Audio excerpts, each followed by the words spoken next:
Long-wall equipment is not as rigid as it might seem. It has to allow freedom of movement in many directions and on many parts. And still, it has to work precisely and efficiently. Only a fraction of the total face length has been set up, but every important feature can be checked. Mainly the coordination of the single components at the face ends when the shearer drives onto the drive frames.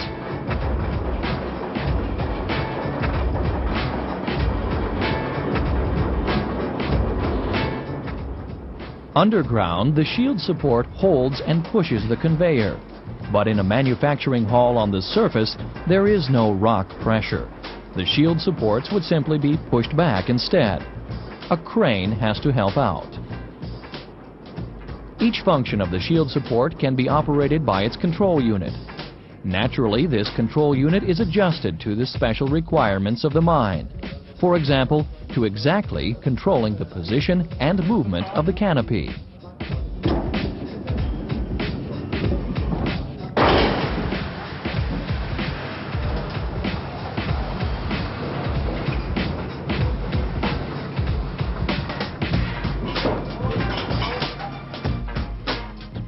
Pulling one side of the conveyor more than 1 meter offline creates an interesting bend, and still the shearer must drive to the face ends without problems.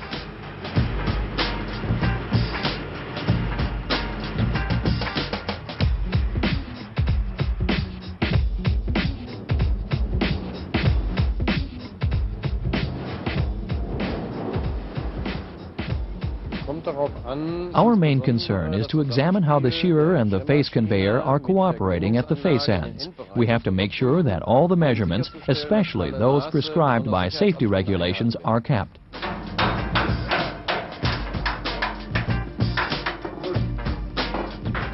Even while testing the equipment, it can be improved through replacing single components. Test drives with the shearer indicate that the haulage system can be refined by installing wheels instead of glide shoes on the opposite side.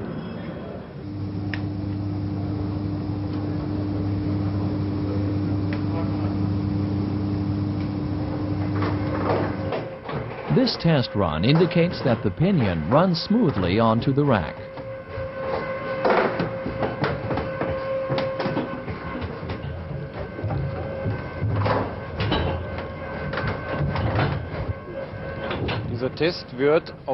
This test is exactly tuned to the conditions we know from underground at the face ends, and under these extreme but realistic conditions, we take the actual measurements.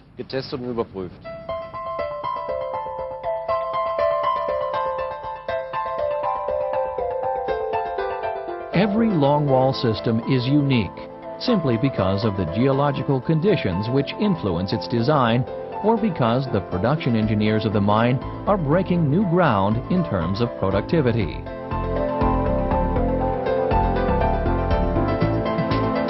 A long-wall system of over 400 meters length, for example, has its own rules.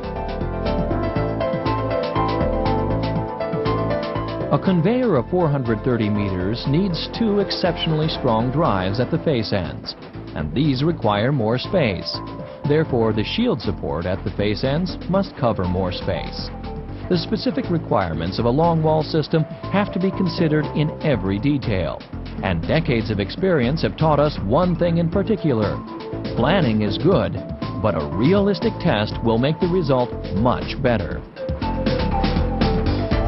It is dismantled and sent on a long voyage. Long-wall equipment made by DBT travels around the world, literally. For example, to Japan or Australia.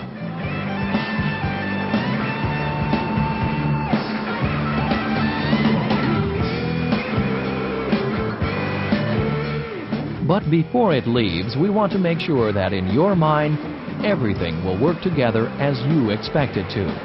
After all, productivity should have priority right from the start.